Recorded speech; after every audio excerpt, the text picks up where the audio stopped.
In a world where two short-term rental bros come together. What? Not in that way, bro. There's a podcast of truly epic proportions where we talk about all things short-term rental and shoot the shit along the way. Welcome to the Co-Host Bros Podcast. Here are your hosts, Matt Codd and Austin Spitz. Hey everybody, welcome to another episode of the Co-Host Bros Podcast. My name is Matt Codd. I'm here with my buddy Austin Spitz. Today we have a special guest and I'm going to let Austin introduce him. So go for it, Austin.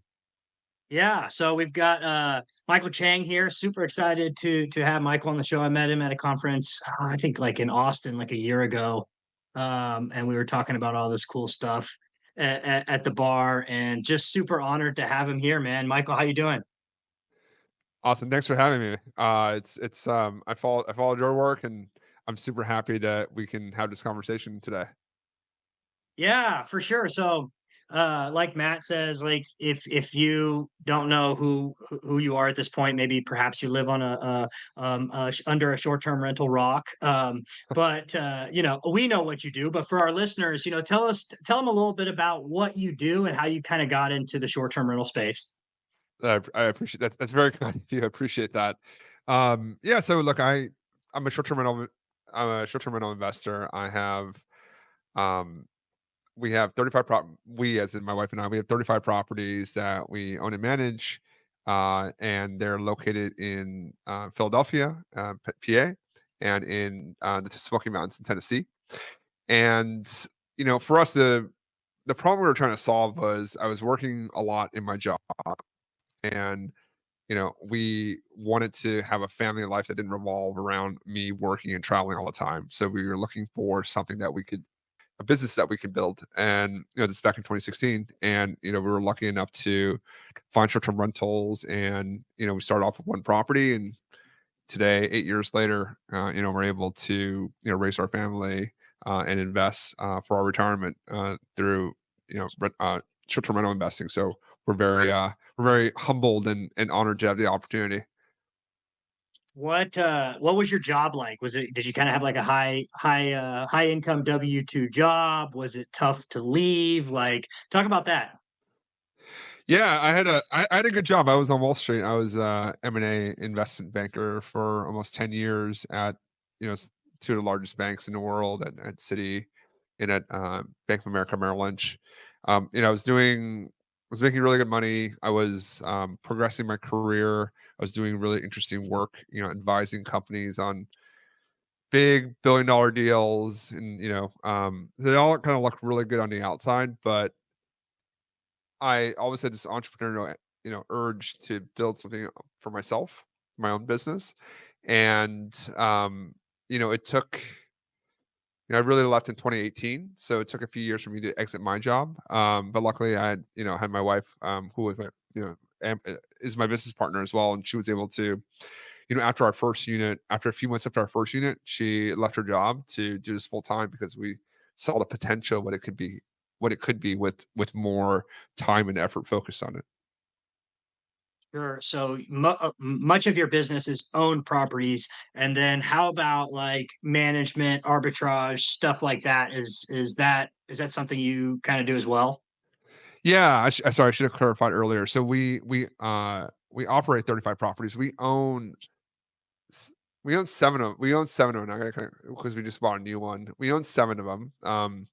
6 are in the Smoky Mountains in Tennessee. We bought those. The first one we bought was September of 2020, and we bought a few every year. And the last one we bought, we closed in August of 23. We just bought a new property up in the Catskills in New York State, about 2 hours outside of New York City, where I live.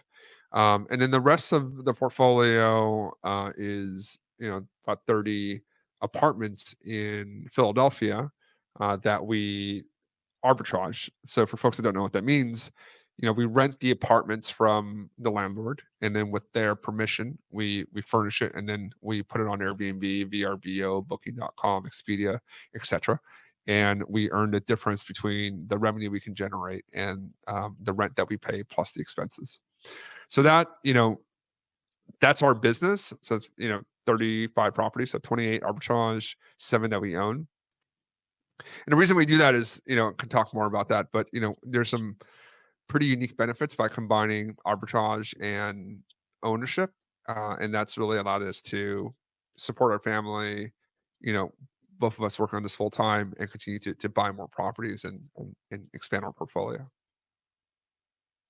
So I actually do want to dig into your arbitrage because we don't have a lot of people on here that deal with arbitrage. So are all your arbitrage units in the same complex, or are they multiple complexes? And when you got your first arbitrage deal, was it like one unit or was it multiple units at one time? Just kind of give everybody the breakdown of all that.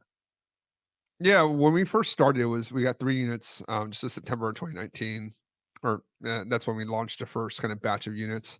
We're primarily in 2 buildings right now. We're in a third one where we have a few, but we're continue to kind of grow there as additional units open up.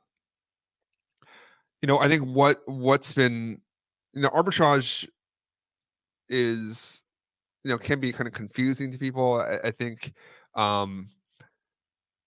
there's a lot of information out there that may not be 100% accurate, right? The crux of arbitrage really is to build your cash flow. Arbitrage should be cash flowing at a high level for you. So for us, being able to focus our units in 2 major buildings gives us immediate scale. So we're not operating kind of a bunch of different units everywhere. We're able to kind of consolidate into 2 locations, which gives us immediate scale, which gives us the cash flow to go and buy buy properties. And the key to arbitrage, 2 things. One is you got to build a relationship with the landlord, right? And then 2 is you got to make sure your rent is right. If you're paying too high of a rent, the math doesn't really work. So I always tell people, if you should be at least doubling your rent. So if your rent is $2,000 a month, you should be doing $4,000 a month in revenue. Like that's an easy rule to be able to make sure that your arbitrage portfolio is profitable.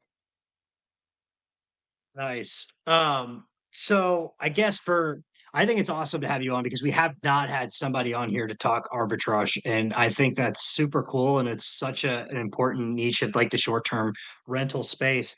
My question, I guess, is like, why could you give me 1 or 2 reasons why? Because we have a lot of property managers, like that's kind of the centralized focus, but we have anybody in the short-term rental space, lenders, anything, whatever. If you're in the space or just an entrepreneur in general, we want to have you on. But what's like maybe like 1 or 2 things why you like the arbitrage model over, some of our listeners that might be interested in co-hosting or property management? Like what's your take Yeah. on that?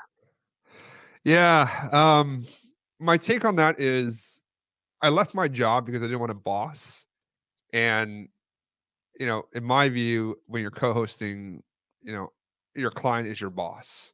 And I didn't want to have a boss. So I got some good advice from a buddy of mine, his name's Sayed, who has an arbitrage portfolio in Chicago. He was like,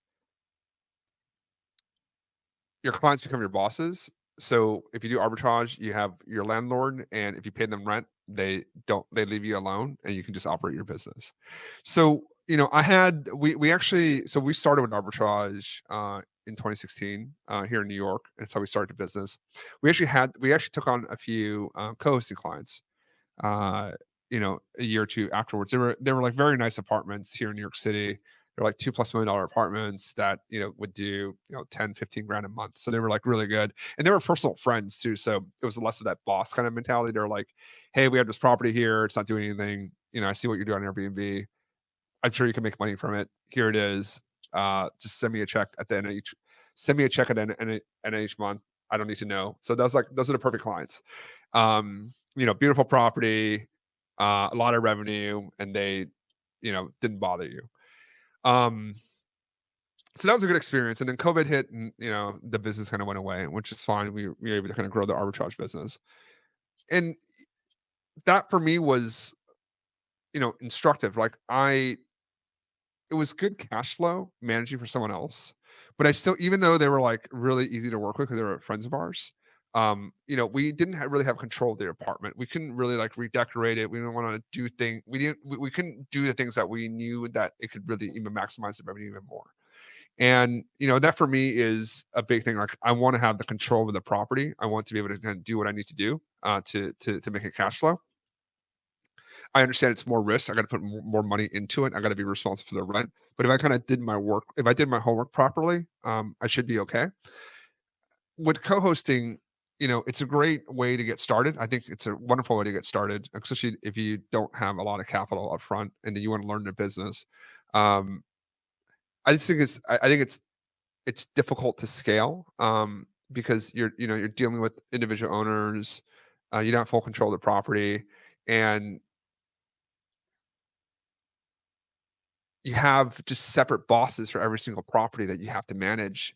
Whereas if I just do arbitrage, I can just kind of get a property. I can just, pick up new properties without having to kind of deal with an owner every single time or a different owner every single time. That's my experience. I know other people have different experiences, but I think that's what's allowed us to kind of grow faster. It's because we're just much more efficient with our time, and our operations are much more optimized for arbitrage. Like when you're co-hosting, you have to like hire inspectors. You have to have your own staff on hand. Whereas with arbitrage, I don't have to deal with any of that, right? Everything is 1099s. I don't have to deal with that overhead. And I think that makes the margins higher. I've been told, co-hosting is like all in, probably like a low 20% margin business, 20-ish. Arbitrage is like 40, if you do it right, 35, 40%. So you're taking more risks, but I think the reward is there. Thanks for, I'm sorry, I kind of rambled there, but.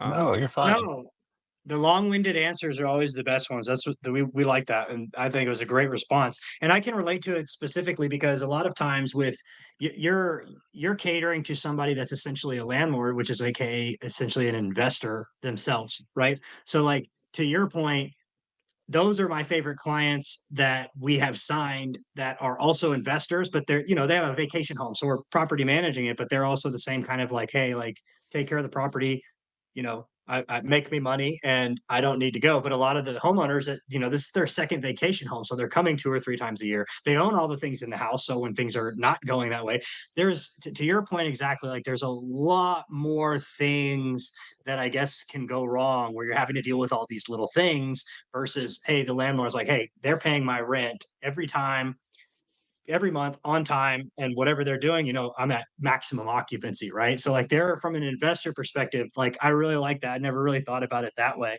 How do you handle like also the go ahead. R&M too? Sorry, also like even owner where it's like the HVAC's busted, right? And then can you fix it? No, I don't know. It's been a light month, and you're like, well, we can't really do business without that.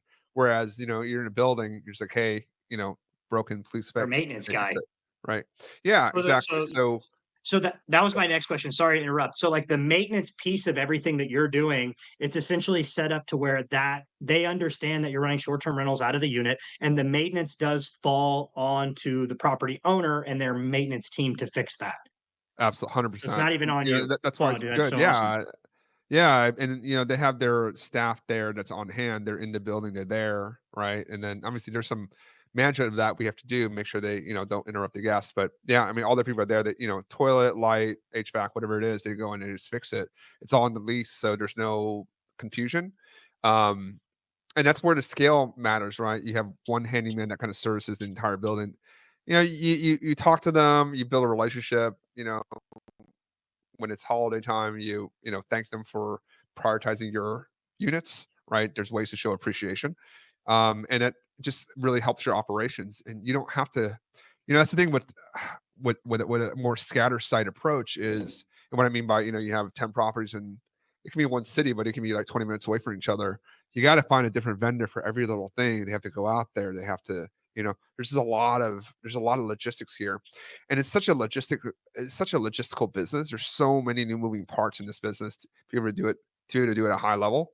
So the fewer variables I think that you have in your business, the more efficient that you can be.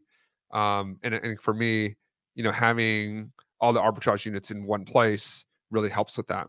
Now it's different, right?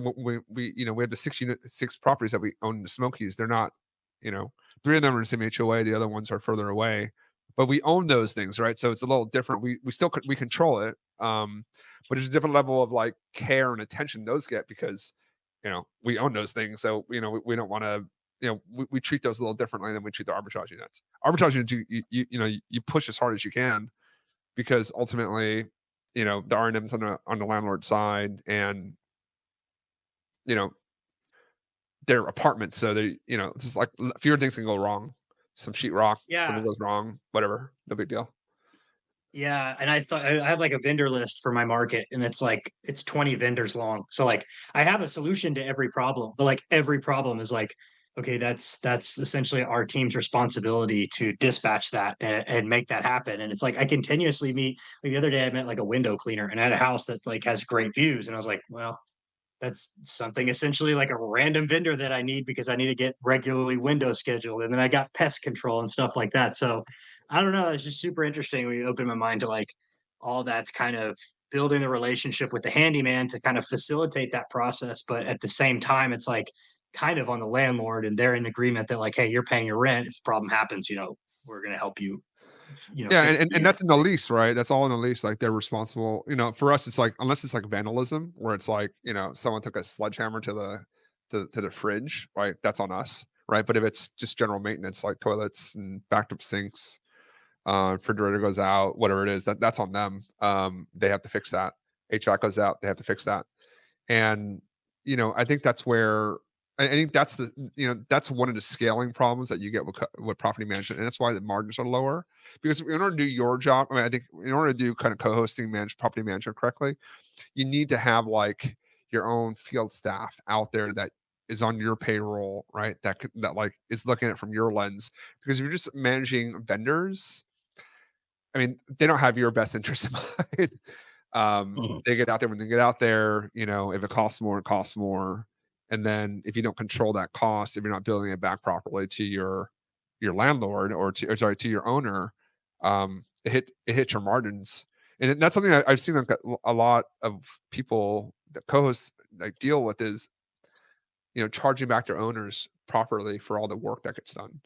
I see it a lot where they're like, oh, they send someone out there, but they're not actually billing the owner for that time. And it's they don't have the technology to do it, so they kind of eating a lot of it, and then just compresses their margins. It adds up. Yeah, it really adds up, right? Where like you send someone out there for like a check, or your guys out there, and your inspectors out there, and they see something, they fix it, they fix a light bulb, whatever. But does it get billed back? That time get billed back? It's really hard. You need timesheets. You got to build a software to do that, and a lot of times you can't, or you don't want to because you don't want to nickel. You don't want to. You don't want your owner to be nickel and diming to see you as nickel and diming them. Do you eat it? And then your 20% co-hosting fee really is like 18 or 17, and then after your costs, and it's like this is a lot of work. And then and then the things, it's a service business, right? Fundamentally, property management co-hosting is just a fancy word for property management. You're just property managing the company or the property, and again, it's good cash flow, and you can sell the property, you can sell the management company if you have the good contracts. It's just it's not real estate investing. Then you're not real estate investing. You're a service business. Arbitrage, it's I think closer to real estate investing because you're taking on more risks on the lease, right? You control the property. It's the same thing as a mortgage, right? You just don't have the you don't own it, but you control the property for a certain amount of time if you pay the rent. So at least you have more control, and you're taking on more risk. But it's I think much more akin to real estate investing. You should earn more profits, and with that, you can go buy property and do the whole thing. Yeah, so I mean, I kind of feel like arbitrage is kind of risky, and I kind of want to know how you felt about it. And like in terms of, I live outside of Houston, so I see people selling the whole unit of furniture all the time, all kinds of things like that. And it's like, is it because they're making bad decisions when it comes to their lease rates and terms, or and they're just trying to get an arbitrage deal, or is it they're just not looking in the right places, or is it both? And then my second part of the question, which kind of has nothing to do with it, is why did you choose to do arbitrage in Philadelphia? Both great questions. I mean, on the first part, I think, you know, there are a lot of educators out there on, arbitrage being pushed as a kind of get rich quick strategy, or you can make X dollars without owning property, right? I think that gets pushed. That narrative gets pushed pretty heavily. I have students that I coach as well. That I'm very proud to say, like, don't lose money. I've all been able to kind of be able to build their businesses. And I think a lot of it comes down to the homework that you do beforehand. A lot of people aren't good with numbers. They don't know how to analyze numbers. And, that's a really important part of arbitrage, right? The hardest part of arbitrage isn't the setting up the unit and operating it. That stuff's, all pretty standard-ish, right, across the different strategies. But really is like, what can this property realistically generate over, a 2-3 year term, right? Like, what can that property really do? Like, property really underwriting the numbers on, like, what your expenses really are, and your rent, and how is that enough profit there, right? Are you getting enough concessions up front, right, to offset your your investment costs in the beginning, right? Are your leases written correctly so that, all those things I talked about, where the repair and maintenance is on the owner, and you have certain rights, to renewal, certain rights to exclusivity, all those things, like, those things they're absolutely critical to having a successful arbitrage business.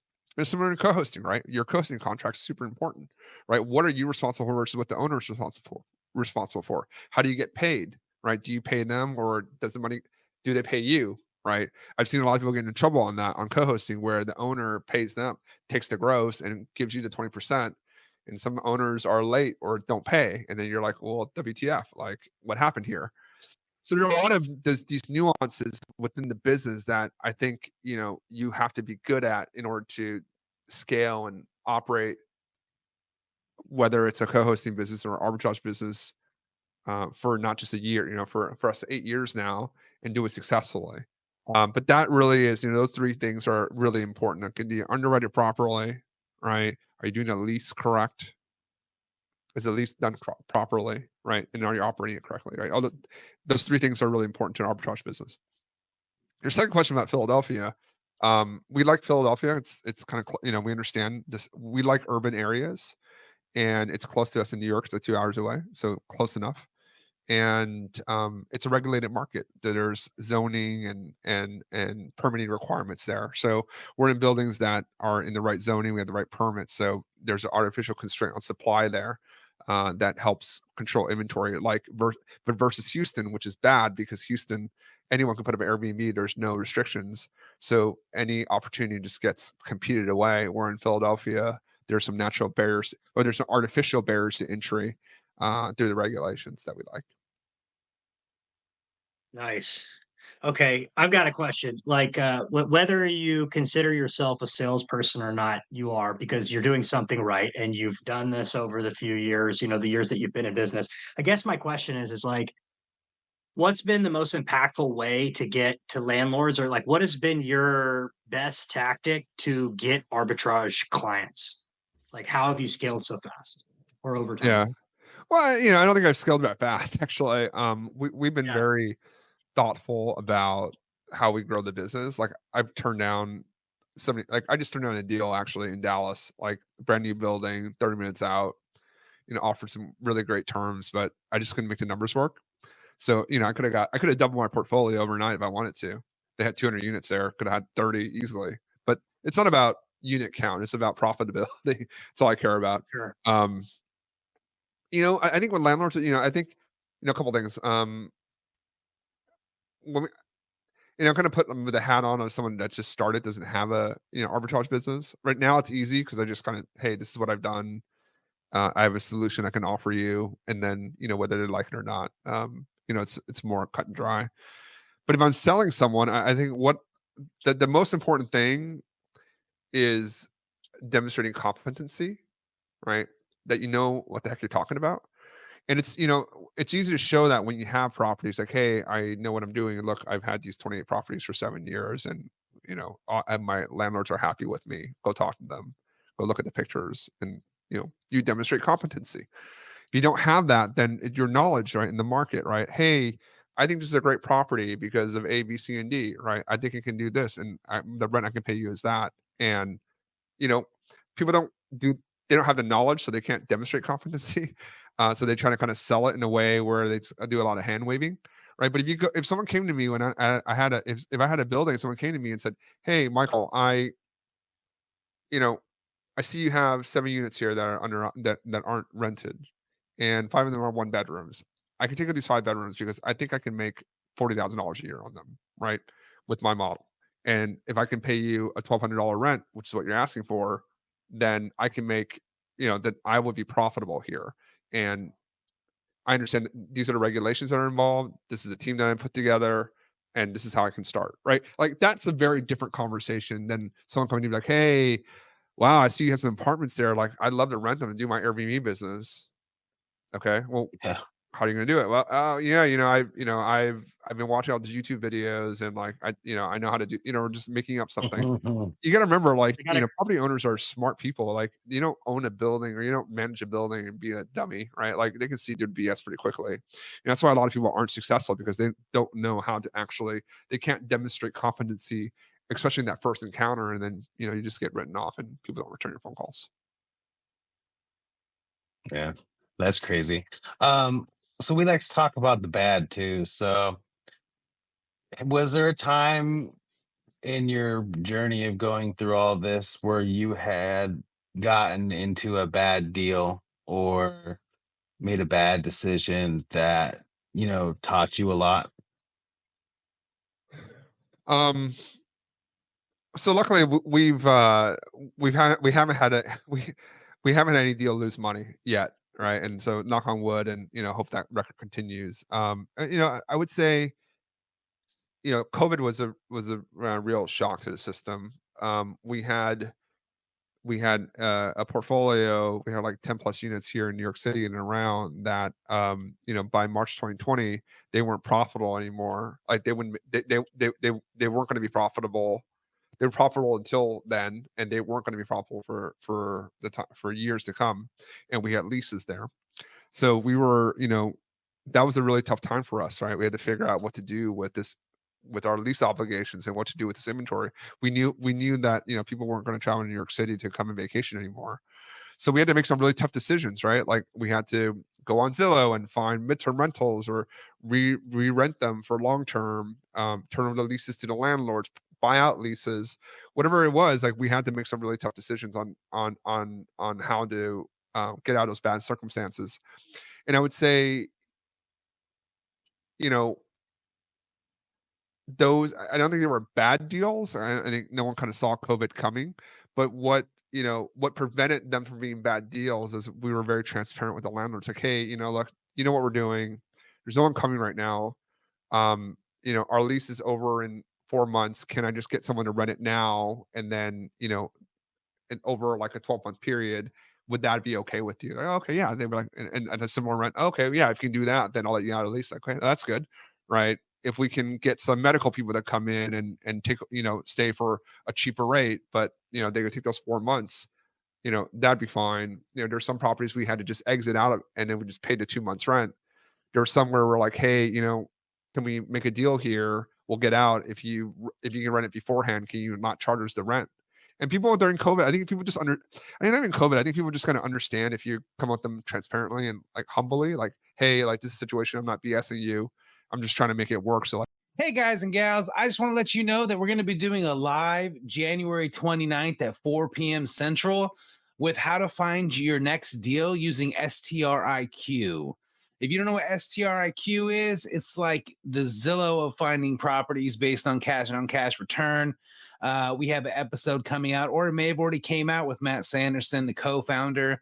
It is really an awesome product. So if you want to see that, just come and check out our Facebook event. We'll also go live on YouTube. If you can't find it, just feel free to DM me. I'll give you the link. Also, want to let you know, if you do want to use STRIQ, we do have a code for 20% off. It's co-host bros 20. So if you use the code CoHostBros20, you will get 20% off your subscription. So anyway, I hope to see you guys at the live. I want to make sure that you're there because we're going to be giving away some stuff, dropping a bunch of knowledge, and maybe we'll pick you with your question. Who knows? So we hope to see you there, and thanks so much. You know, we can all kind of come out of this both with the relationship intact, but also kind of just doing the right thing. And then for us, that really helped. It cemented those relationships. And they were big advocates for us as we expanded because we could refer back to them and be like, hey, you know, these are people we worked with in New York. And, you know, they had good things to say about us. Whereas it could have been a bad situation where you just like walked away from the leases and wiped your hands of it. You know, you probably could have got out of those obligations because it was COVID, and it was easy to do that, but you burned that relationship. And then, you know, relationships really are the currency of business. If you don't have any relationships, you know, it's tough to do. It's tough to do business. Yeah, and you know that landlord knows other landlords. So like if you did leave him high and dry, you know, like the potential you know, his buddy that he was going to recommend to you in a very profitable market that lead may have never came in because, you know, you didn't fulfill your obligation. So operating with integrity there, that's amazing. What does your what does your team look like these days? Like, what does Michael do as owner of his business? What's your day to day look like, and how do you have your kind of team built out for operations and stuff like that?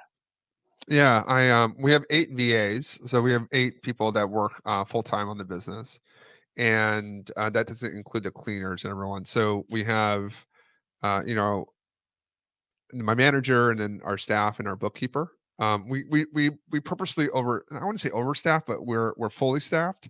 And I think we have the margins to support that. Right, I don't want to overload my team. I want them to. I would say I'm very proud that they've stayed with me for on average over 5 years now. My team is doing this for a very long time. And you know, they're the ones that operate a business day to day. I probably spend, you know, really like an hour on the business every single day. I go and look at the reports. You know, I ask, you know, what's going on, if there's anything that I need to kind of personally address. And I look at the revenue management report. I check the numbers. I'll ask questions here and there because like I want people to know that I'm paying attention too. But generally speaking, you know, the business kind of runs on its own unless there's, you know, a problem that like 8 people can't solve and it needs me involved. And, you know, those, they definitely come time to time, but, you know, we tried to build processes and give people the autonomy to make those kind of decisions so they don't have to come up to me. That's awesome. So I can Thank- sit around, I can sit and talk to you and Matt, you know?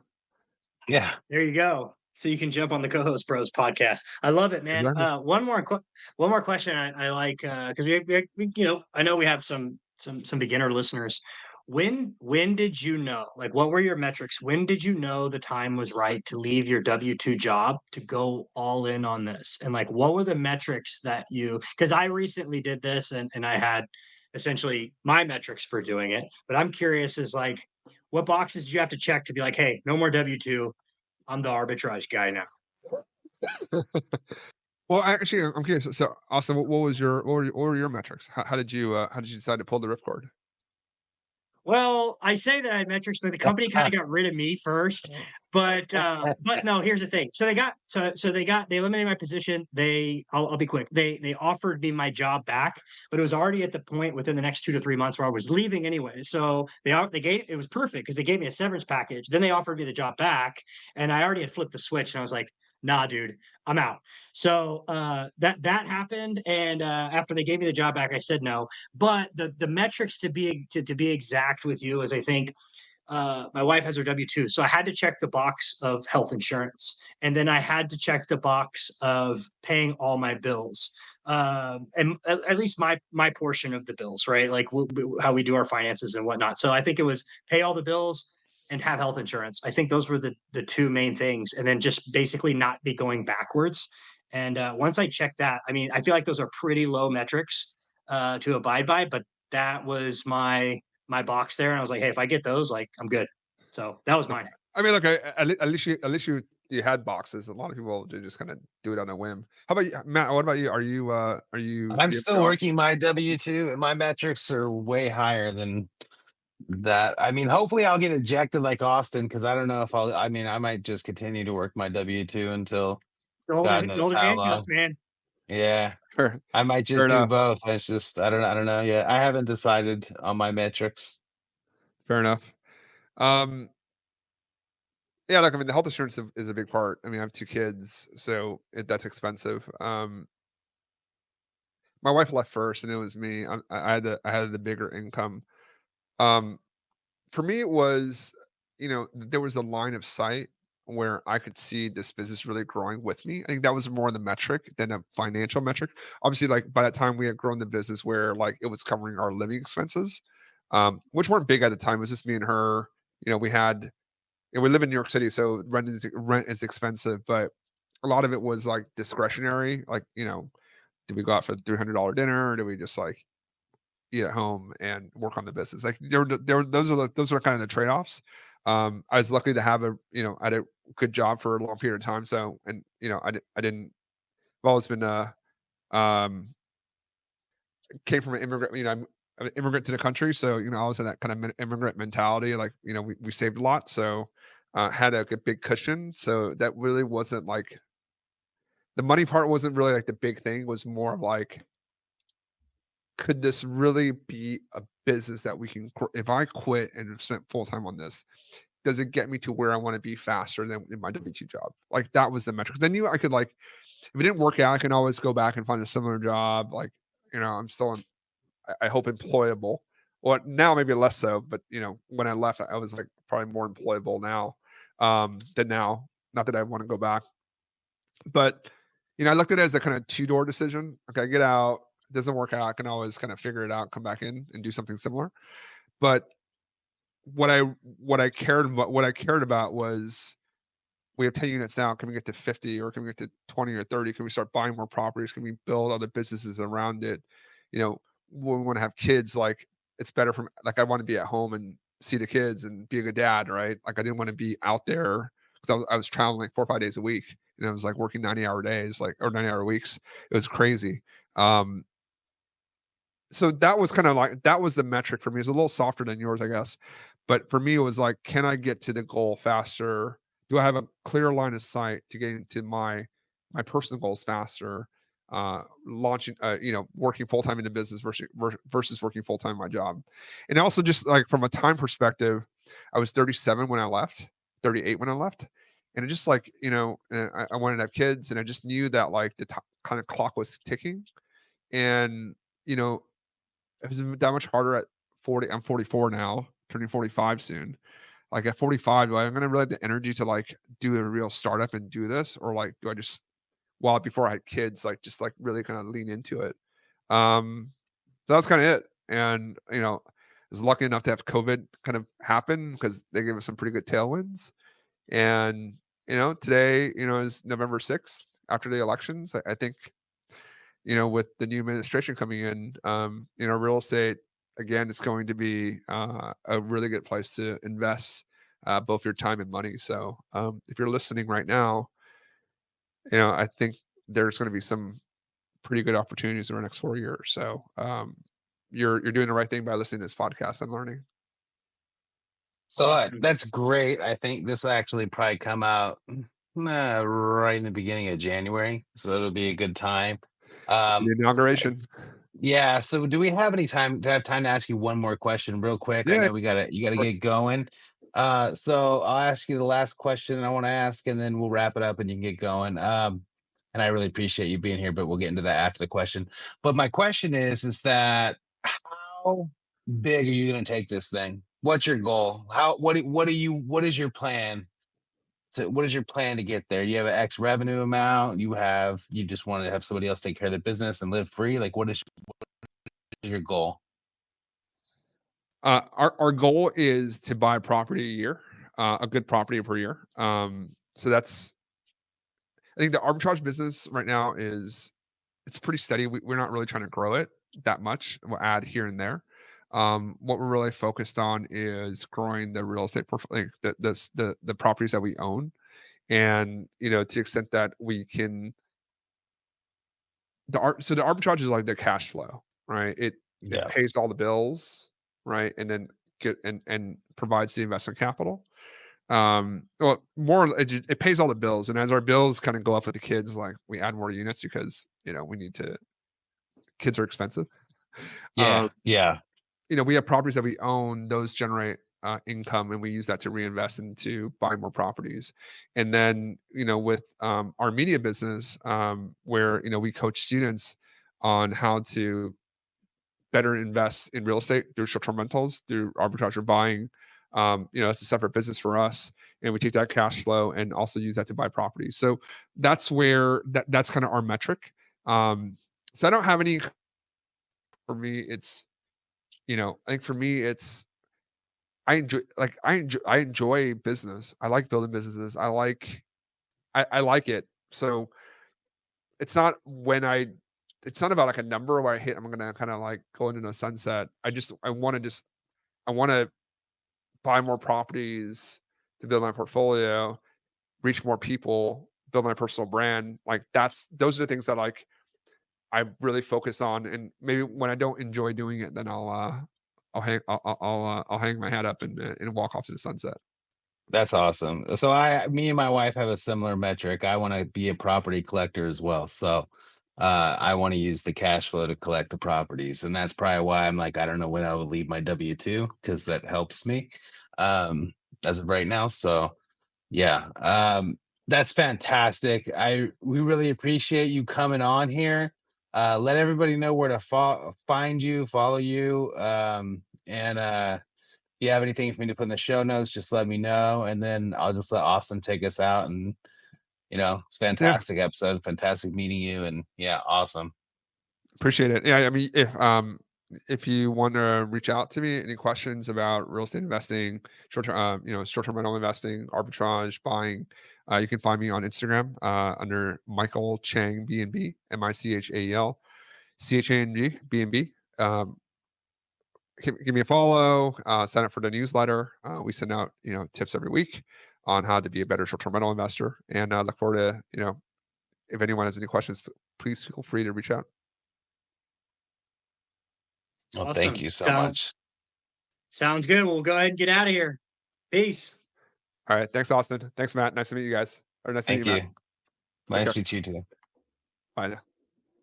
Hey guys, if you could just leave us a review on your favorite podcast platform, we would really appreciate it. Thank you all for listening. The Co-Host Bros Podcast.